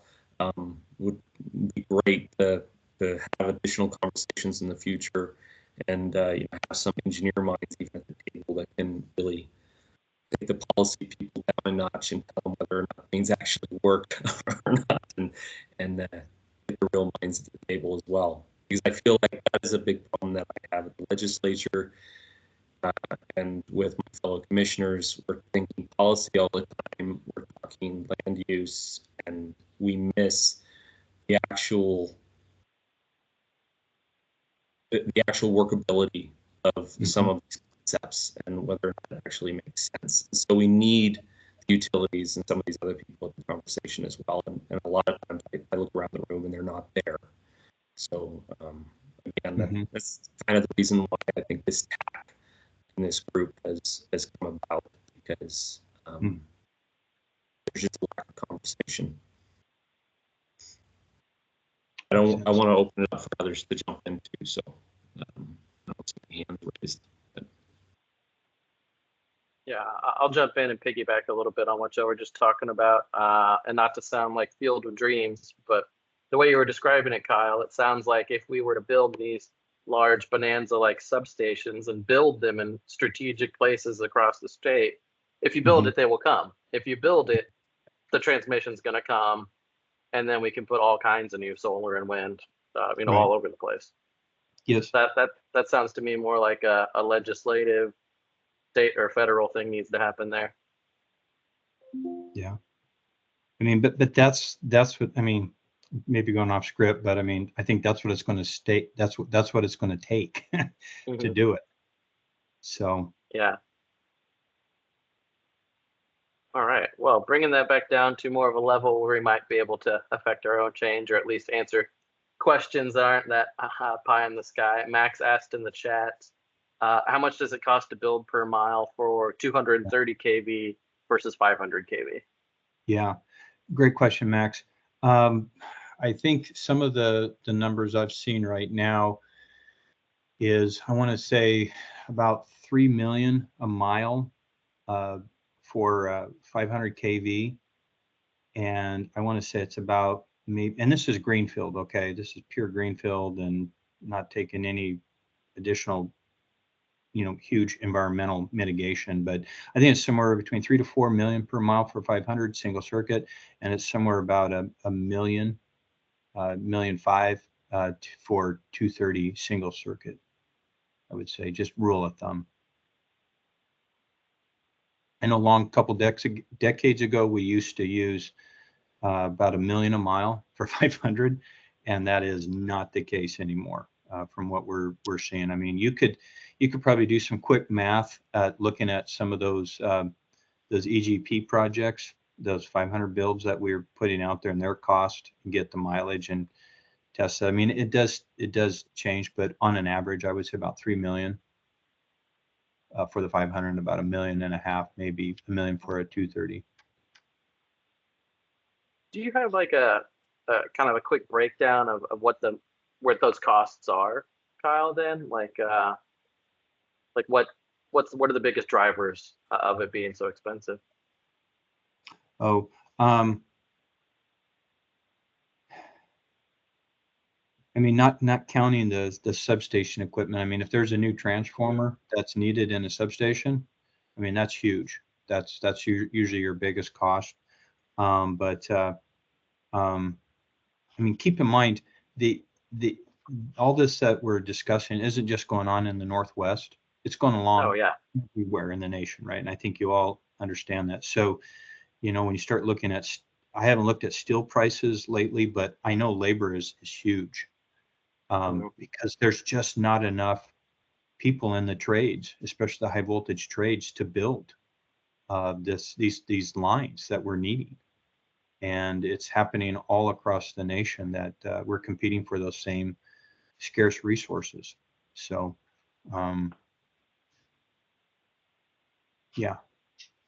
That So makes to sense. do some quick maths, Commissioner, you want to build a project 50 miles away from existing transmission at a 500, that's $150 million. The CapEx on a project per megawatt is $1 million. So your transmission cost to build a 0.5 gigawatt project is like 65% of the total CapEx, which just doesn't make it work. So those projects have to be humongous, right?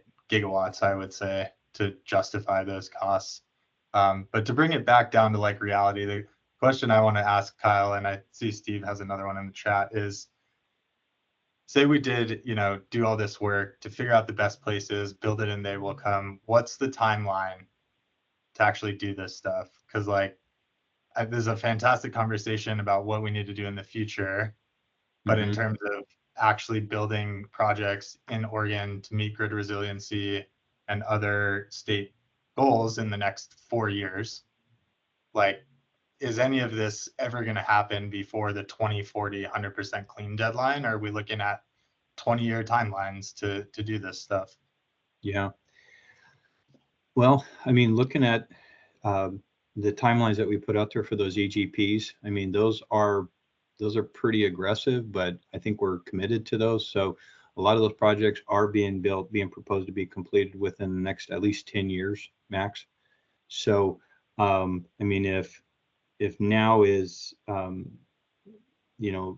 we got to get these things, we got to get moving, we got to get them on the books, got to get them funded. And You know, it's just gonna, you know, I think Eastern Oregon, I mean, I would expect that'd be probably easier to build just because of the environment and what's out there. Instead of like along the I-5 corridor or on the west side through Portland. So that's a good thing.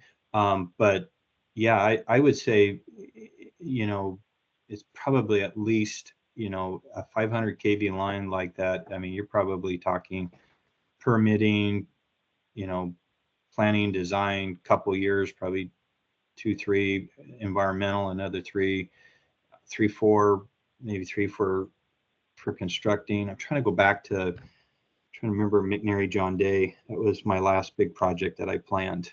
And then the sister project, Big Eddy Night. I mean, I think those took us almost close to 6 years, 6 to 7 years after we had the environment, including the environmental. So I would say at least safe would be probably 8 years. You know, I think that would be probably pretty, give or take.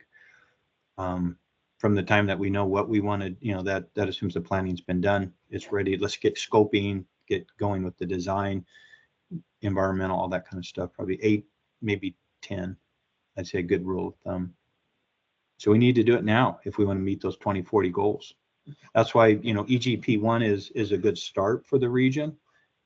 EG2 is the next tranche, but I believe there's one after that. I mean, when you look at we just got to keep going. We can't stop. Got to keep the pedal on the metal. Yeah, no, that makes sense. Steve had a question in the chat. He said, does WECC TEPPC still produce their transmission cost calculator spreadsheet? Man, Steve, I've been out of WEC for at least better part of 6, 7 years. I'd have to follow up on that. You know, have you gone to their website by chance? I haven't recently. I Okay. did I have a copy, which was, I mean, it's a very high level cost screening tool, but it has a lot of detail in it that customizes it to particular site. But the version I have dates back to 2014, which obviously is not going to give you very good information right now. I was just curious if they still, or if that was a one-off thing. I think E3 was contracted to develop it and populate it with good cost data based upon you know, field surveys and that type of thing. I was just curious if that had ever been updated or whatever.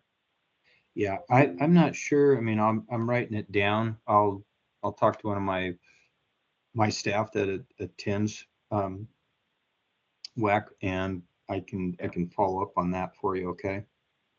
Okay. Yeah. If you do a Google search, the only thing that I got that I just did one now, and the only thing that came up was the 2014 version. So, but that would be a good, useful thing for people, you know, and developers especially, to just be able to kind of look and screen and see what they might be looking at in terms of even just a you know, a gen tie line for a large project, what that might cost them to get to the point of interconnection. So.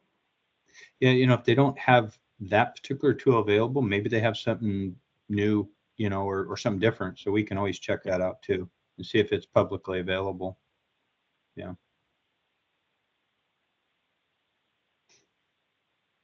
That's good, Steve. Kyle, could you explain just a little bit, some more of the high level stuff on, I know BPA is a very unique organization when it comes to funding and revenue and stuff like that. Where are y'all getting the money to do all these billions of dollars of projects? How is that allocated and distributed? Yeah, that's a great question. So, you know, as Jeff mentioned, there's 2 business lines. There's the power business line, which essentially markets the energy that's produced off of the Columbia dams, upper, lower, and the Snake River dams. And there's 2 or 3 in the Hungry Horse in western Montana. Transmission. So power, they market the energy. That's a source of revenue, right? And then transmission, on the transmission side of the house where I'm at, we sell transmission, right? And so it's the customers that that purchase transmission service from us, whether it's NT or PTP, and that's how we generate our revenue. Of course, we do have our ability for our borrowing authority, which is a kind of like you could think of it as a credit card that we that we borrow against to fund some of these projects. I'm not in finance, so I maybe probably getting a little ahead of my skis, but my understanding is that a lot of the borrowing of the increase in borrowing authority, so our credit limit was bumped up with the I think it was the Infrastructure Act that was passed last year or so, and so a lot of that that borrowing, I think we got an increase of about $4 billion. I want to say about half of that has been dedicated to this evolving grid portfolio, coupled with some of the other, and I don't know the exact details of how that's paying. I just know that we are funding a good chunk of those projects to move them forward. Yeah. That's great. I'm glad y'all got some of those funds. All right. Well, I'll do a quick time check. We got 12 minutes left. This has been a lot.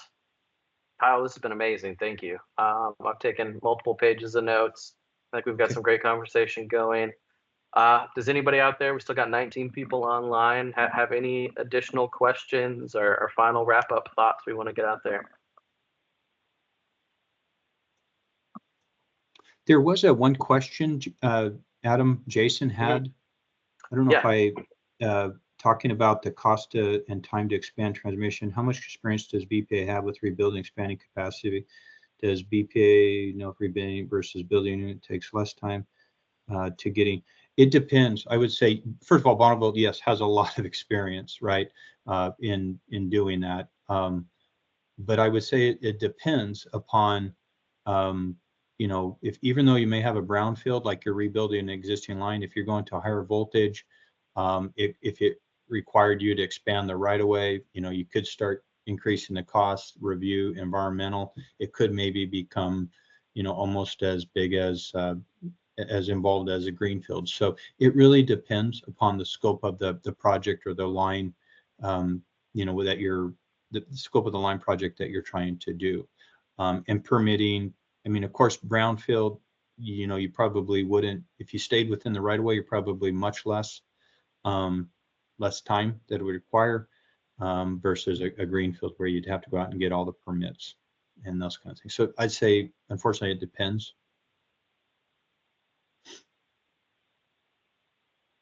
That's a good question. Thank you, Jason. Yep. Yeah, thanks. Figured that was probably the answer. I can give my little plug for the state energy strategy, maybe, or talk a little bit about what I know. Kyle, yes, please. Kyle hit it all. We've already hit it all. It's big stuff, right? I remember earlier in the conversation, there was like, oh, why doesn't Odo just have a forum to fix all this stuff? And yeah, okay. Well, that, it's bigger than us, frankly. There's some things you can do at the state agency level, but a lot of it is state legislators or, frankly, even Congress, U.S. Congress at this point. Can do a few wrap-up thoughts, just like on that last topic. Like, I think there's a lot of people that are trying to throw everything we can at this problem, and rebuilding and reconductoring lines is a pretty popular topic, along with data centers and load growth, and trying to figure out what do we need to do to balance all this stuff as fast as possible. So people are working on it. That gets back to like how big it is. Our state energy strategy, is just one of many. It's basically a study. It'll have 2 phases. This modeling phase we're in right now. There's some opportunities for input, and some of these questions that we talked about here could bubble up into that phase 1. But really, I think the phase 2 of this project, the state energy strategy, is where a lot of this stuff fits. because then you start talking about the trade-offs that you can more easily see once the model kind of spits out some results. Like, okay, yeah, we need more solar, more wind, more transmission, more batteries, more energy efficiency. We need all these things. So how do we rack and stack these, or what can Oregon possibly do within its control? Some of that policy discussion will start probably, and that's kind of the way I think we're characterizing that phase too, is like, what are the policy recommendations or discussions we need to raise up to the legislature, because that's ultimately the audience. They gave us this task, and we're going to write them a report with some recommendations from all this fact finding and input gathering and discussion with state agencies and public and solar developers like New Sun, I imagine, and transmission developers in Bonneville and the utilities and everybody, right? But I think that's where, for example, in 2021, we did an RTO study. That was something they tasked. We haven't talked about that yet, but that's kind of all these processes and the interconnection queues and the tariffs, and how do you do the transmission service rights, and where are the renewable areas, zones and stuff. I mean, that's like master planning stuff.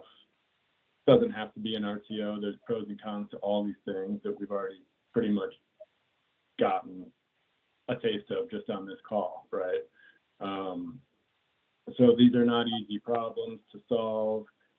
Other examples of like state level actions would be like stuff we've already probably, depending on how long you've been around the Oregon energy scene or the land use scene, it's like green corridors. Can you pre-vet a transmission corridor? Can you pre-vet a big swath of area where it's windy or where it's sunny, and kind of steer some development towards there? Well, that helps a little bit maybe, but that's tough to do. Representative Gamba out of, I think, the Milwaukee area, suburb of Portland, has a few legislative work groups going on right now related to transmission across multiple topics like siting and permitting. There's this other work group I'm sitting in on where he's contemplating a state transmission authority. There's a few examples of that in other western states like New Mexico and Colorado. So there's some things, the state can do. But I mean, some of the bigger things that we've even scratched the surface on are probably congressional things, or stuff that's just, it's going to take all of us. And my solution and my, approach to a lot of this stuff is, it might seem like I'm dodging the answer or something, but with the scale of what we need to do in the timeline that we want to do it on, I mean, I don't think anybody knows whether you're going to be able to do them or not, but you have to try as hard as you can. And it's like, hey, I'm an all the above guy, right? Like, just, yeah, we'll do that, and that's a good idea too. You kind of have to be a little careful not to like cannibalize every effort by doing all the above, but it all helps. I mean, energy efficiency, some solar in Oregon, more Southwest solar, wind in Wyoming and Montana, possibly California's going after offshore wind pretty aggressively. So more batteries in all these different places. I mean, it's all these things. It's not necessarily one, but we all have to stay together. And, for those of you who aren't totally plugged into the energy strategy, that's kind of my plug for that, at least from the local-ish state level. How can you plug in, and how can you have your voices heard, and how can you contribute to, for lack of a better term, a little bit of master planning on this big topic that affects everybody. So. That was great. Thank you, Jason. I see that kind of as, I feel like a lot of the people in the room here, we know what needs to be done, but I think a good analogy is it's kind of like a high school math test. We have to show our work. So I feel like that's what the modeling is. And then in phase 2, once this modeling is done, then we can, advocate and figure out these big picture things. But yeah, we've got 4 minutes. I am happy to give you guys back a couple minutes because I have another meeting starting at 3. So thank you so much, Kyle. Thank you to everybody at BPA that helped on that. And thank you everybody for being here. This was really, really good. And we will continue these conversations and bring it back to the tech groups and the RAC. And I hope you all have an awesome weekend. Thank you, Adam. Thank you, everyone. Have a Thanks a lot, wonderful day. Kyle. Bye-bye. Thanks, everybody. And Andrew, do you have Adam, excuse me, do you have a Yeah. moment to stay online? Yeah, I sure do, James. What you got? Oh, I was just curious, when are we going to have another one of these discussions? We don't have anything scheduled yet, but we So it's just- will. Right now, it's just a one. But if we want to have another transmission, kind of subgroup, TAC, whatever you want to call it, we can schedule out another one soon. And Steve, being that you're still on, what are your takeaways? Just if I could be so bold. Well, I mean, my takeaway, and I think Kyle did a tremendous job, kind of bringing the, conceptually how complex it is to evaluate the ability of, the transmission system to integrate and transmit power at any point on the system. And that's why I've struggled with this concept of giving more than just consideration to some kind of simple rule of thumb, like 5 miles or 10 miles from a line, because there, he showed you how many people are in the queue, how many thousands and thousands of megawatts are in the queue, and a lot of those people, if they hook up, and they've got priority, if they hook up somewhere to the transmission system, a lot of them will flow across that line that you're looking at, that's a few miles from the site, and clearly that that's not necessarily. I mean, it might be a good site for solar, and it might be a good site for transmission, but picking winners and losers based upon some kind of rule of thumb that isn't really grounded in engineering or technical or reality, to me, I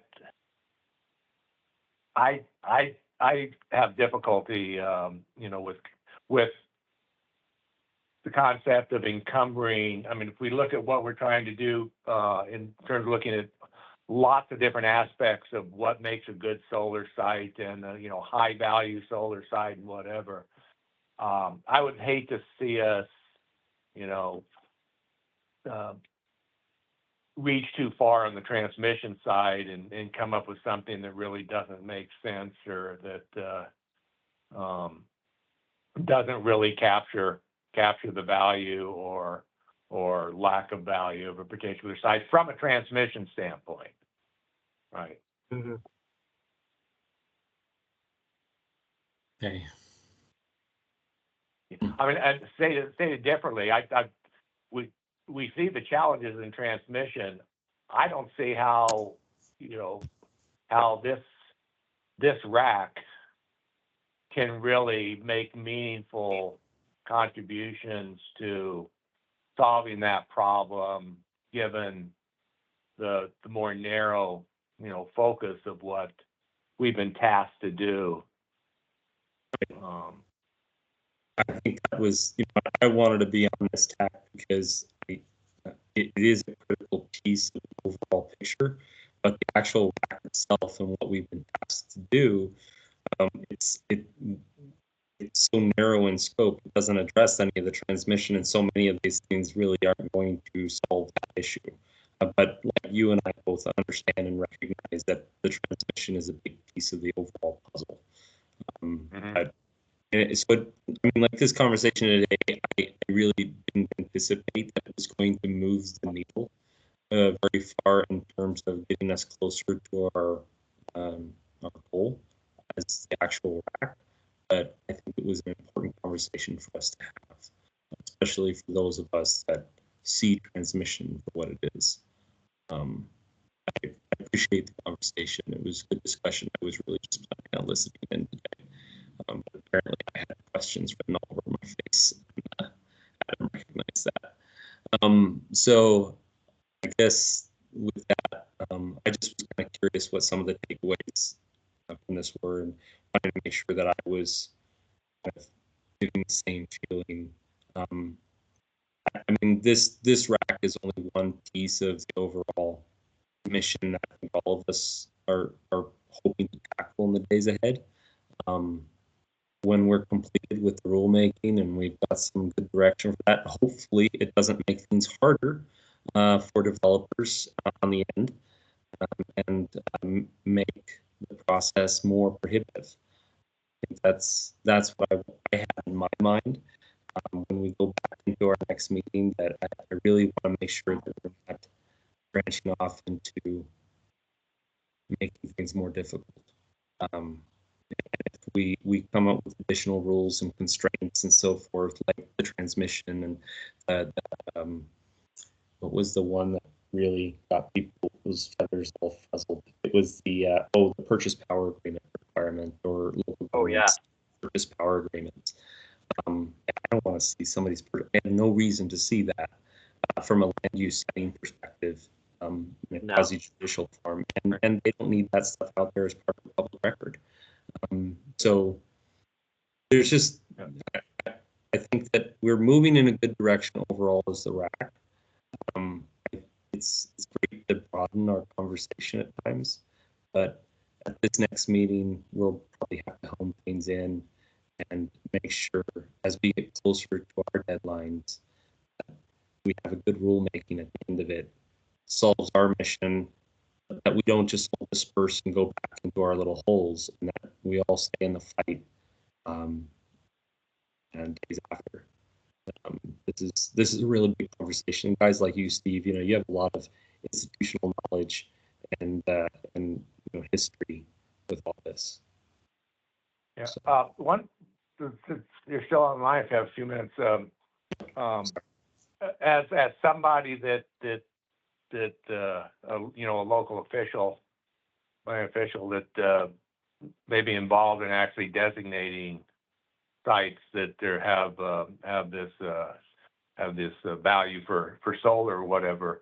One thing I've been involved now with in a eminent domain case where PGE is filed with the PUC for a certificate of public convenience and necessity, which anybody that wants to build a overhead transmission line in Oregon, to the extent that they can't get the easements they need to build the line, then they need to execute or get eminent domain authority. They have to go to the PUC, and there's statutory rules. There's a lot of OARs and everything on what the PUC has to do to substantiate that the line meets its need and it's practical, it can be built safely, and that it's justified. And there's been some legislative or some rulemaking action around that in the last couple of years or whatever. But I would really hate to see a situation where we pass something or write rules that say, hey, if it meets this test, if it's 5 miles from this transmission or 10 miles from a transmission line, then it's a high value site for solar.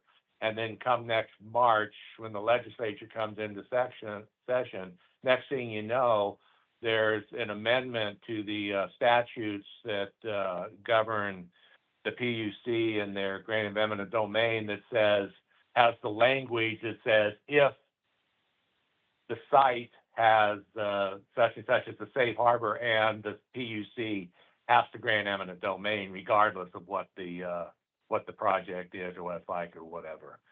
That worries me. And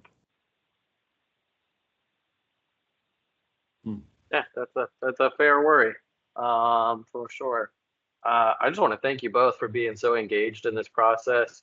And Steve, you've shared your knowledge and your experience, and And James, you've shared your local experience and you've been so hungry to learn more. And I've seen you grow throughout this and push for what I think are a lot of the right answers to these questions. So I know the distance to transmission thing originally came up out of more of a concern for, locals that would be worried about, oh, there's going to be solar everywhere. We don't want it out here.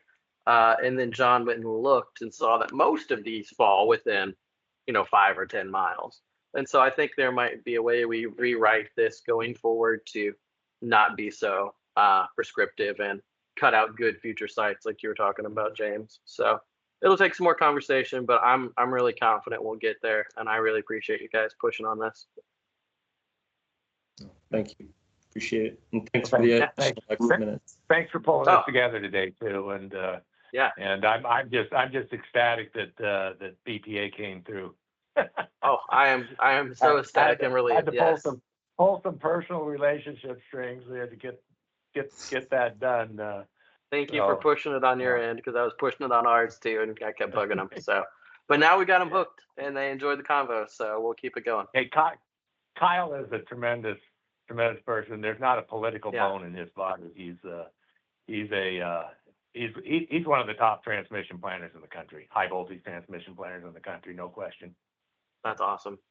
Well, I'll keep using him as a resource and bring it back to you guys and the whole group. Fantastic. Okay, thanks a lot. All right, thanks, guys. You'll have a great weekend.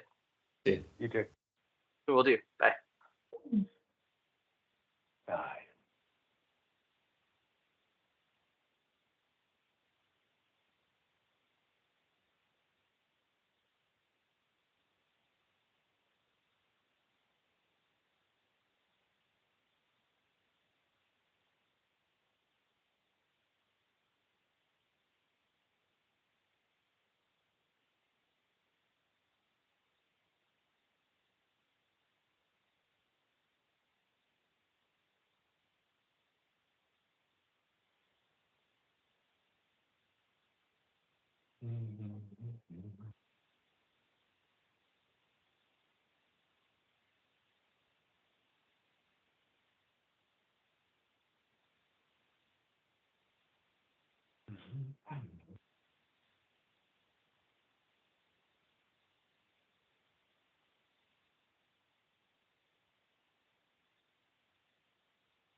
Mm-hmm.